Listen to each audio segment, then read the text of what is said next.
Bienvenidos a este nuevo vídeo de Devir TV. Estamos en la feria de Essen, en nuestro stand, y tenemos una compañía magnífica. Tenemos aquí este pulpo, Mindbook, que me tiene controlado la mente. Tenemos a los autores de Mindbook, un juego que sacaremos el próximo año. We've got Marvin here. Hello, Marvin. Nice to having you here. Nice, thanks for having me. Thank you for coming. And we have Christian as well. Thanks a lot for the invitation. Yeah, there's two more authors on the game. There's a 4-people game, so it's very intense. They are Richard Garfield, and I don't remember the... Skeff is the other name. Skeff is the other game. Skeff Elias. So this interview for me is super exciting because I remember last year when we came to Essen, we were at the press release, and as a big fan of Magic the Gathering, I was like with interest on a game called Mindbook, and you came and you showed me and Xavi, and it was like, wow, this game is interesting. Then we brought it home. Everyone in Spain was talking about it like the hidden gem, of the hidden little gem of Essen. And we finally are here talking about it because we are going to release it next year, 2023. So these things happen, and I'm super happy that we can work together. So thank you. We have to thank you because we are really happy to get into the Spanish market together with you, because we have a lot of fans already there and a huge community. And I think it will be cool to roll it out to even more people in Spain with your help. Sure, they will love it. Beat, maybe there's some people there that don't know very much about the game, so if you can tell us a bit of Mindbook, how it works. Yeah, sure. So Mindbook is a 2-player card game, and our core idea was to have some kind of game that captures the core essence of collectible card games, of trading card games, because we really like the gameplay of it, but we didn't like so much the collectible part of it and that some other parts. So we really tried to condense it into the core feeling of it into a small box, and that's what we came up with. So it's a game that only has creature cards. It doesn't have like a resource cost to play them also. So you can just play your strongest creature whenever you want, but we needed to come up with an interesting mechanic to make sure that you don't lose to the strongest creature when you play it in the very beginning. So and Christian came up with these mind bugs, like the name giving mind bug creature here, that allows you to twice in the game steal a play from your opponent. So you mind control the creature of the opponent. Control magic. That really, it feels a little bit like a control magic, yes. And so you really need to think a few turns ahead. So if you play a strong card and your opponent steals it from you, can you handle that, or do you lose it to your own card? And then that means you have really nice mind games in this game, and it's very intense from the very first minute. That's it. I know that a lot of people describe it as well as a 10 minutes Magic the Gathering without spending a lot of money, without being drugged by the game. Yeah. And I think it's cool because it's super tense. It is. And it's a very clever idea. I have doubts about how 4 people from different countries made it. So how was the process? So in the beginning, Marvin actually has a podcast, Nerd Lab, where he talks about game design. And I had a small baby, so I stayed home half a year taking care of the baby. I took many walks with the baby and listened to podcasts, always hearing about this game design. And I thought, okay, maybe it could be fun to try designing a game.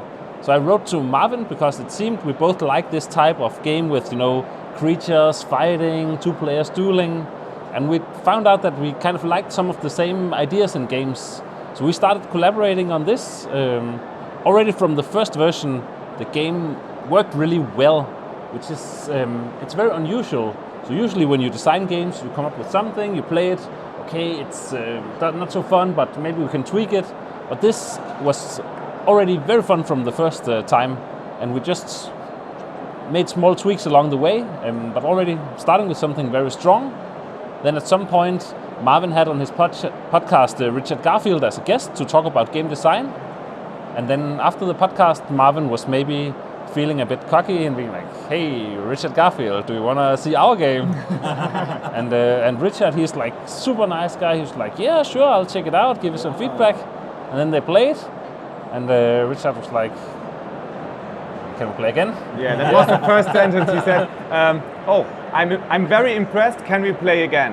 Really? That's after the first match, and I said, "Oh, that's good. That's good." Wow. And then we played a few rounds, and at the next day he wrote me an email and telling me, "So I've played like around 20 games with my son or so, and I'm still very impressed." And so we talked about it, and pretty soon we went into cooperation.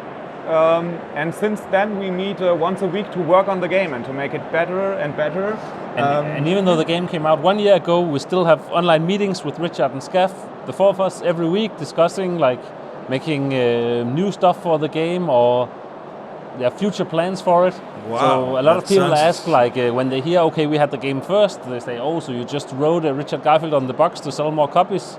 But really a lot of changes did happen to the game after he joined, and we continue to collaborate on the game. And he and Scaff, they're like super skilled guys. They worked 30 years with card games, and we just started, so they I really think it know their stuff. was the perfect fit for us. Yeah. And I really like working with all of you.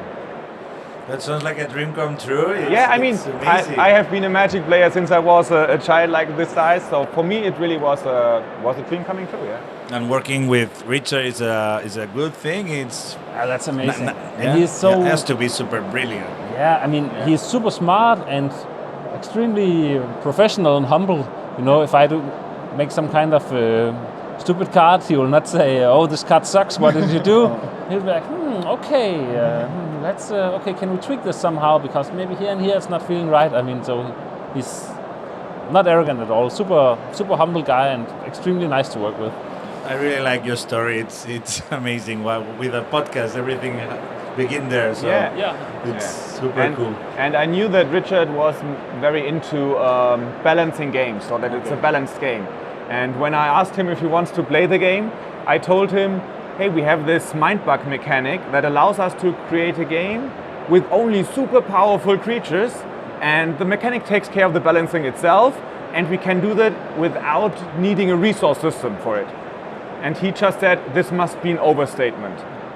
But I got his interest, so he wanted to see how it works. Yeah. And it probably was true. It's a bit of an overstatement, but that's the core of the game, really. We only put very strong creatures into the game. We don't need weak ones or so. And with this stealing mechanic, you have some kind of balancing because your opponent could steal your strongest creature, and that's what really is the core of the game. Yeah, there's a lot of bluffing there It as is well. bluffing, yes. There's like, well, you think that this is my strongest Can you creature? beat that? Can you What? beat that? Yeah, I really exactly. love when this happens. What do you think that's the main thing that interested Richard, the most impressive thing for him? I think what he really liked is this condensed version. Okay. That I think it's really a tweaked game that captures the core essence of these collectible card games. And I think what he was really impressed about, I'm not sure if this is the most thing he liked, but he was really impressed about the replayability, because it's just a 52 card game. And I mean, he said he played 20 matches at the first day, and that he experienced a lot of new stuff, and we still do. And he tried different formats. He started putting 20 decks on top of each other and tried just many different things. And the game is so robust that you can do all of that with it. Wow. And I think that was the part that he really liked about it. The simplicity of it is also something we put a big emphasis on. So the cards are quite short and elegant. Yeah. So for me, I love trading card games. I have a whole wall with Pokemon, Yu-Gi-Oh, Magic, Flesh and Blood, all these games. But all of my friends, they're not quite as nerdy as me. So you know, they don't want to sit for an entire Sunday building the decks and tweaking it and trying out. So if I want to make a game that I could actually play with them, I had to be like, okay, shuffle the cards, deal, and go. And of course, for myself, I still wanted to put in all the cool combos and interesting mind situations. Yeah. So it's in the lighter end. Like if you see the cards, they have like. They're super easy to understand. It's not like 4 paragraphs of text. So if you do this, this, and this, then you can do one of these 2 things. Yeah. It's just do this one thing, and then still try to put some like really powerful effects on them. So we always like it when people look at one card and they're like, whoa, this is overpowered. This cannot be true. But oh yeah, you can try it. And you can learn it in 5 minutes. It's Yes. super plug and play. Yeah, but you will need a lot of time to master it. Yeah. Yeah, that's a good thing about I'm it. sure if I try to do a game with you, I will lose for sure. Probably. Cool. And Yeah, but there's one part about it. So we have been working on the game for very long, and have been playing a lot of matches and trying to make it better and so. And then I showed it to Richard, and played the first game against him, and I lost. That felt terrible to me. really? Yes. So he's really good in these kind of games. He's still he's the master. So it's fine losing against him. It has a strong intuition also for a new mechanism like the Mindbox. Very cool. And well, we are gonna release it in a box, a medium box with some counters and stuff. And I know that you are planning expansions. Yes. So tell me a bit about it. Yeah, so we have been working on several things that we like, that we want to explore. So we have several prototypes at the moment that we are playtesting, but we didn't decide which of them or how many of them we want to release. They are still in an early design phase. But the core idea is that future expansions will be can be played standalone. So you will be able to get a whole new ecosystem that you can play. With the same rules, with the same simplicity, but with no new interactions and maybe some new mechanics that you have to re-evaluate how you play. So we challenge the players again in a different way. But they are all designed in the way that you can mix it with all the cards you already have. So you can even create your own little kind of cubes or decks that you prepare and play for this evening. Like, I don't know, I want to play a very aggressive deck tonight with all of you, or I want to play a deck that's all about the discard pile or stuff. So I think there's a huge potential in the future to explore different ways of playing the game. Yeah, that's what we are working on. Yeah, Drafting your first hand, maybe? Yeah, we are very much looking at the community. So what are the players actually doing? So some say, oh, we tried this drafting rule and works well, or some players try constructed, So I have my copy of the game, you have your copy, I pick my 10 cards, you pick your 10 cards, and we play against each other. So the system is quite robust. So all of these things you can do, and basically no matter what you do, the game will still work and still be fun. It's still strong. So the system, because in the normal rule it's just 10 random cards, and there it already works and it's very strong. And it's kind of the hardest test you can do for a game, because most games, if you just get 10 random cards, they will not be fun and not be balanced. One player will get the good cards and the other will have the bad cards, or one player will have all the expensive creatures and never be able to cast them or something. Yeah, this doesn't happen. So because it doesn't happen here. You have to be as good to beat the other, no matter what cards you have drawn. You can say, I have a bad hand. No. And in this, you get a fair chance no matter which hand you get. So because it works with the random cards, basically if you draft or if you construct, whatever you do, the game will still work. Cool. So expansion would be the same size as a core. Yeah, that's our plan at the moment. Probably. Nothing is final, but I think it will be the same size, because it turned out to be really good with regards to how long it takes to learn it, but also with kind of replayability. So I think you will have a month of fun with it, even if you play it really regularly. And I think it's a good size for the pack. The problem is if you put like 500 cards in a new set, then it will take people a long time before they start to recognize the cards, and the game actually becomes a little bit better once you know most of the cards. So you say, oh, this is the Rhino, I know he does this. You know what you can draw. Yeah. So it's a mix between, you want great variability, but also some recognizability. And for the players who already know the cards, of course, they can shuffle and make the big stack, and it's fine once you know the cards. Very good. And I know that you are also working on a digital version of the game. Yeah. So what about it? Yeah, from the very beginning, we recognized that this game is very well suited to be played on mobile devices, because you don't have waiting time in the game. In each turn, you have just one decision to make. I make a decision, I play a creature, then it's your turn, you play a creature, I have to decide if I want to use a mind bug or not. Then it's my turn, I attack. So you don't have any waiting time, and that's perfect for something to do at the mobile. Yeah. And games are really quick. So in mobile, we have everything is rules enforced. So the games are even quicker than if you play with a card. So it's maybe like 5 to 10 minutes, which is perfect for commuting, for example, or even if you just have a little bit of time in between. Yeah, and we have been working on it. We are in an alpha phase at the moment, and yeah, we are working on it. Want to release it sometime in the future. There is no release date yet.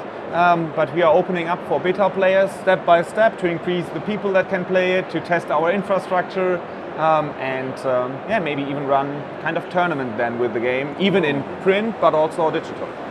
So maybe it's something that we can see next year? Yes, that would be great.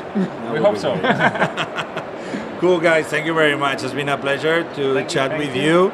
This game is one of my favorite games of the last Essen. Oh, thank so you. That's very sweet. You nailed it. You have a very good story about it. So we hope to make more of those together on the future with expansions and everything. We hope so too. Okay. Thanks a lot. Hasta la próxima. Bye.